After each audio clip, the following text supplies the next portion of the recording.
Just after Trans Day of Visibility, I caught up with the hosts of the Trans Joycast, Adam and Kieran, who also run a nonprofit dedicated to trans joy, helping people find community, overcome obstacles, and have better lives.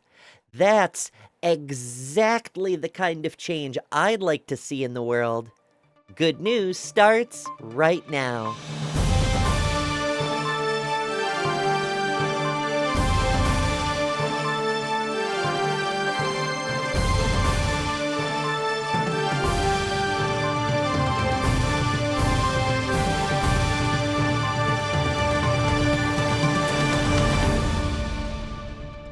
The two of you run an organization called Trans Joy. First thing first, what is that? TransJoy is a nonprofit organization here in Atlanta that is, we put it together to do a couple things. One, initially we were setting ourselves up to raise money for folks that need some form of trans care. So we raised money for grants for a handful of folks that had a handful of needs, medical, housing, that sort of stuff. So the second thing that we do, and probably the thing that we're most passionate about, is the creation of trans community spaces. And we want those to be intergenerational. We want kids to be welcome. We want those events to be free as best we can. We want them to be inviting of not just trans and non-binary folks, but folks that love us as well. And so through that, we continue to do fundraising for different types of grants and initiatives to help the trans community. And we also are hoping to build resilience within our own community and, remind folks that they're loved, that they're seen, that their voices matter, that their votes matter. And just trying to build strength and resilience for ourselves and for the folks around us. I think TransJoy really blossomed out of our ability to really deeply know each other and find that community, and recognizing the power of that kind of spiraled into what we're trying to do now, and seeing that power over and over and over again as we do these events, when people that we don't know show up and are able to interact with us and get involved. And the refrain again and again of, I just don't have any community. I don't know where my community is, because we are so isolated. We're such a small group of people. Yeah. Our passion is really to bring joy to that community and to highlight that community, because we are some freaking amazing people, incredibly talented people. We're working on growing all of those things. How hard could it be? How hard could it be? Exactly. What could possibly go wrong? I mean, once you've hacked your biology, everything else is just easy mode. Honestly. Fair. Yeah. You're so right. So you've expounded a bit on why you got started. But how did you get started? How did you two meet in an event and be like, we need to do a thing? Or what happened? So we're lucky enough to know each other for a long period of time. And we were kind of peripheral to each other before Kieran transitioned, and then that brought us way closer together. Just kind of expounded from there. Just that we were sitting around encouraging each other that we are valuable and worthy, like we need to have sometimes, and just kind of went, why don't we just start this now? What are we waiting for? I love to tell, Adam won't brag about himself, but I'll brag on him for this. So as he said, we've been talking about the needs that we have had as individuals, and understanding that this very likely was a broader need for the community, which is, we were Adam far further along in his transition than me. me still several years into my transition, were like, I'm not in need necessarily of the really, really necessary and valuable support groups that are out there. And so glad that they do exist for folks when, during specific periods of their transitions. That's not what I need anymore. I really just need to see myself reflected back at me. And, we'd been talking about it for a long time. And then one day we were kind of headed towards Thanksgiving time. And, when the day of giving happens, Adam texted me, was like, I just think we just set this fund up and then we figure things out from there. And we're lucky enough to have people in our communities around us, in our social media networks and things like that just wholeheartedly trusted us from go, just because they know us. And so we got a lot of money from that right off the bat. I think we made like $5,000 or $6,000 that weekend. Yeah. And then it was a struggle to continue to raise the rest of the money that we needed. But I mean, I'm honored by that. I'm honored that our community, again, knows that this voice is necessary and valuable and valid. Absolutely. Community is everything, and not just for networking and fundraising to help other goals, but like just to get through the day to day, Mm-hmm. Yeah. Yeah. And that's why we want to make sure that all of our events are free. And we have been able to do that thus far, and make sure that they're as intergenerational as possible, because as far as like how Kieran just said, that he's not in that real support group space anymore, but he still needs to see himself reflected. And we have all generations and types of people that need exactly that as well, whether they're kids that are trans or have trans parents or have trans grandparents, whatever it is, they need to see that these other trans people coming in and out of their play circles. And it just, the healing is palpable at times. Yeah. Given what you've just said about people of different generations being able to see trans people and know that that's a real normal thing, and this week being Trans Day of Visibility Week, what are your views on visibility? And I'm excited to hear our Trans Day of Visibility event involved the marching band, so I think we're into visibility. I think right. Exactly. And a color guard. We had flags and batons and all sorts of things. So yeah. Adam and I, again, we're very fortunate in that we've had each other over the last number of years, and we've had a great, our support systems overlap quite a bit, and they have for a long time. My experience growing up, though, was that I didn't have anybody to look at and say, "Oh, that's how I could be. That's me in the future." I never, ever, ever pictured myself at 40 years old. Never. Because I didn't have any idea, one, how I would get there, and two, what that would look like even if I did. Now, and I'm so outgoing in general. Now it's just so natural for me to be who I am, as loud as I can, wherever I go.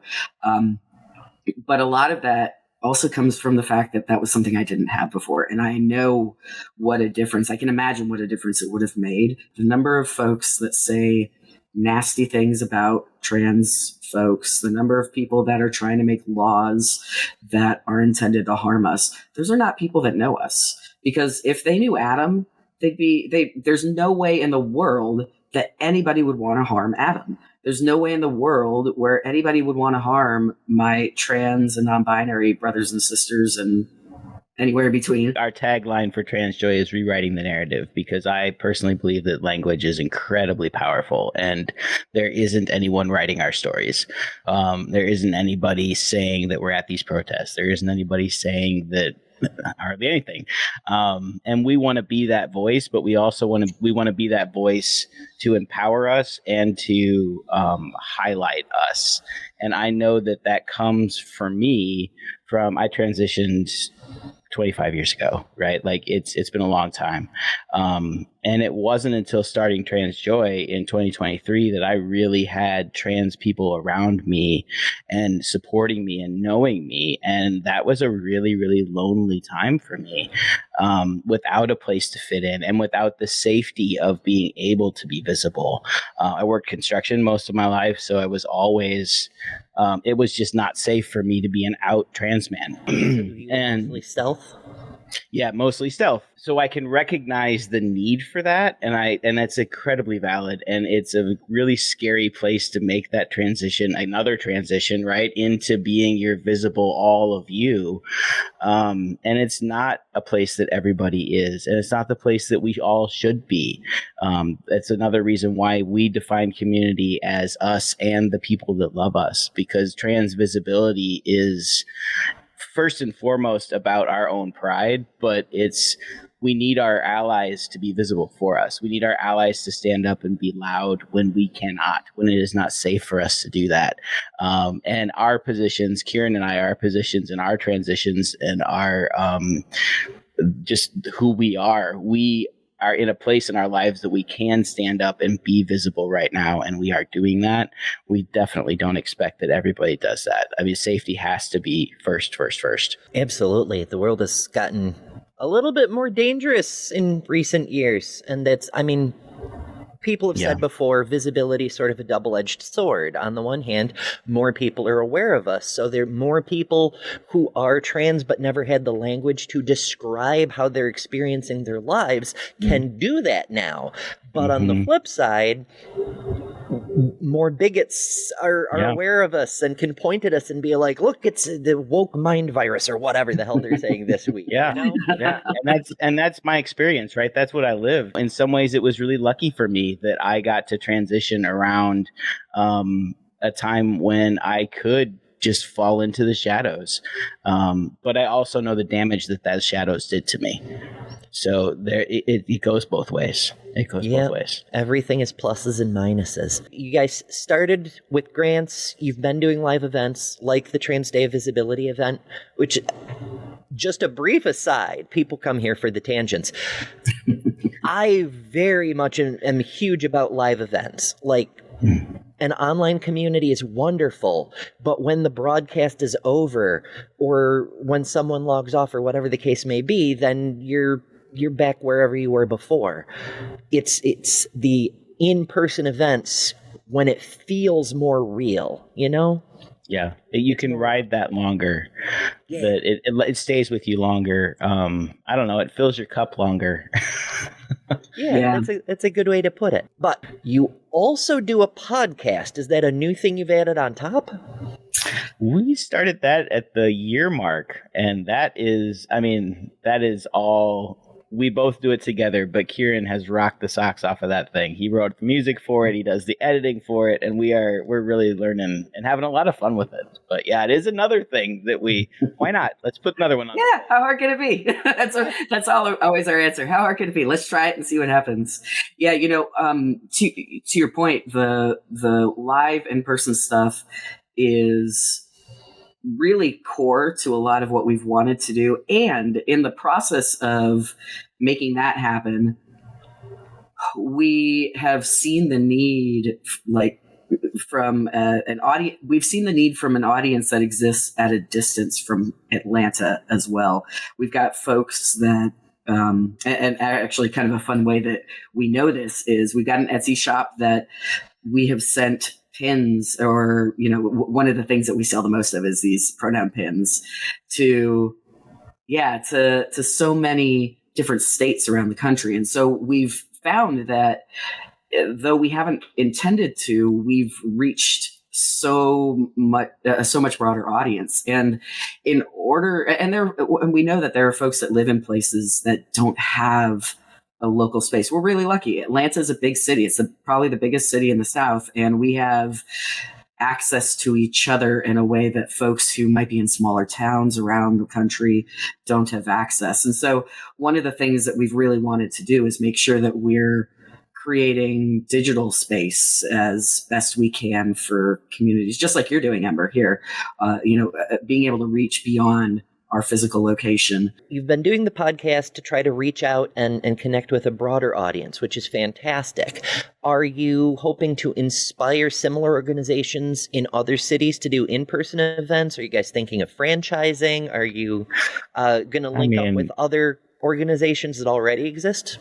Yeah, I mean, our pipe dream is to have this be something that's everywhere, honestly, and to have, like a big, gigantic trans event every year around Trans Day of Remembrance that is a national thing. But first, we are learning to write grants, and we will figure that out and slowly expand out from the Southeast. But yeah, like we encourage anybody that wants to interact with us or wants to try to help us or to contact us for sure. We're not in a place where we're ready to have groups all over the place because it's just us. and we're not precious about what it is that we're trying to do. There are a lot of other organizations doing, and we talked about this a lot when we started things, Adam and I. There's a lot of other organizations doing incredible work that touches on areas that, I mean, shoot, if I could multiply us, clone us over and over, then yeah, we'd love to do it all. But that just isn't possible. We kind of know where our bread and butter is, and it's in the space of creating joy in community. And we need all those other folks doing the things that they're doing as well. If there's folks out there who are excited about setting something like this up in the place that they live and they want to call it something else, by all means, go ahead and do it. We, like I said, we're not precious about it. We just want for our community to be safe, empowered, and validated. And there's a million ways for that to be done. We feel great about our path. We need everybody else as well. Before we wrap up, I have two questions that I want to ask. Personal perspectives are fine.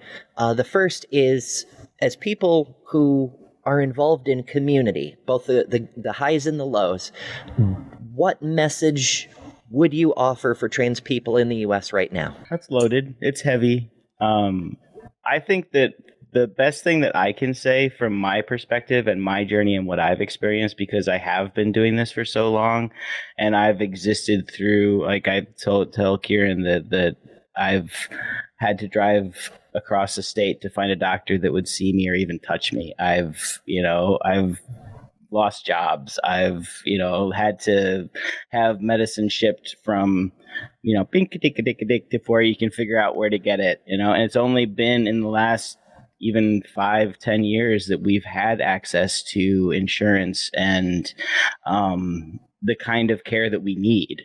But so I say that because it empowers me to know that we have done it and we will figure it out how to do it again, right? We started at Stonewall and we are marching forward and we are not turning back.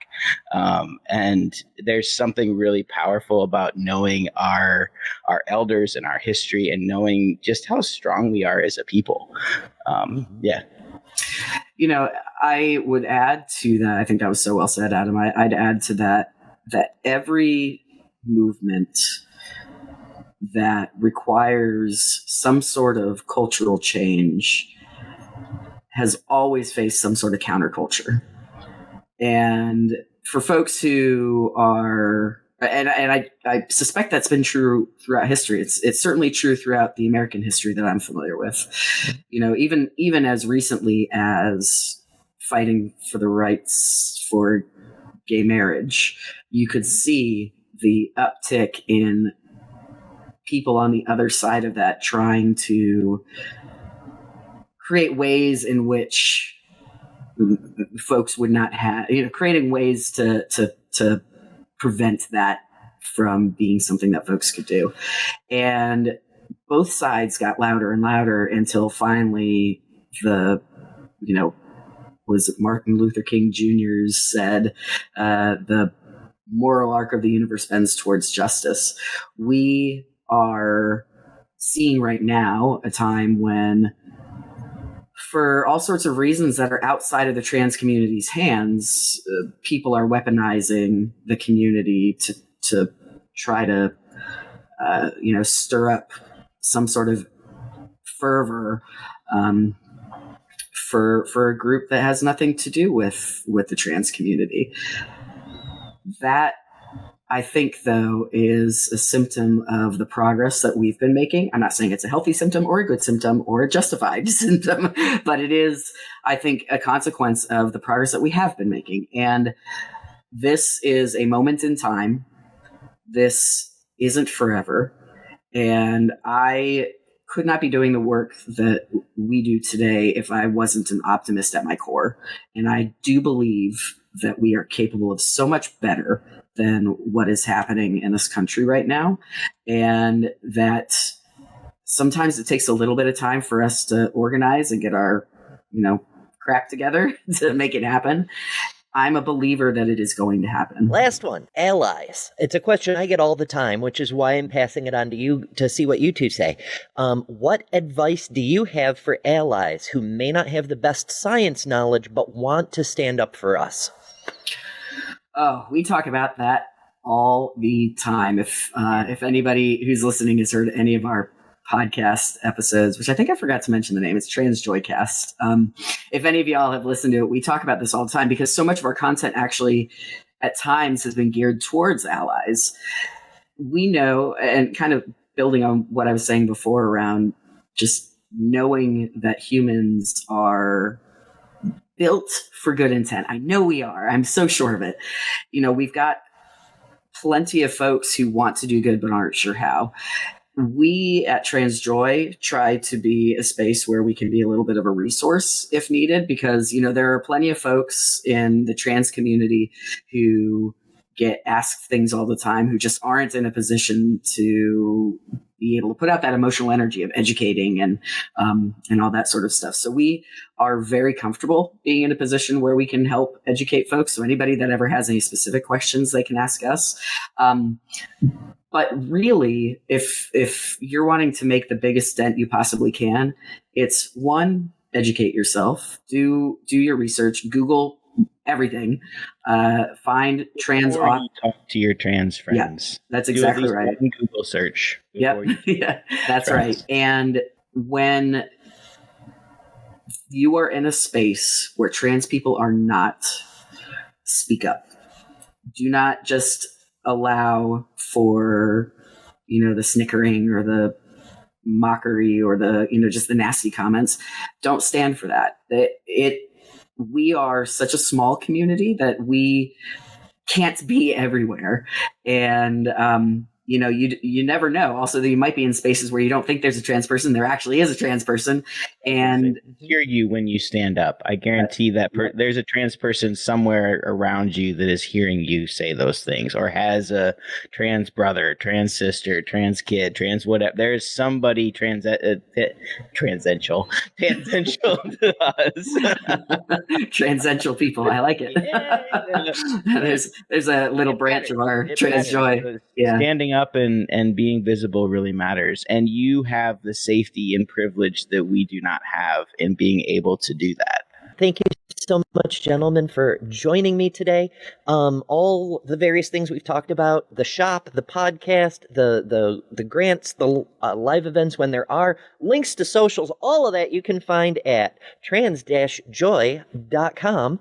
Yeah. Including our contact information if you need it. Ember, this has been wonderful. Thank you so much. Really appreciate you inviting us on and helping us spread the joy. It's my favorite thing to do. Thank you for coming.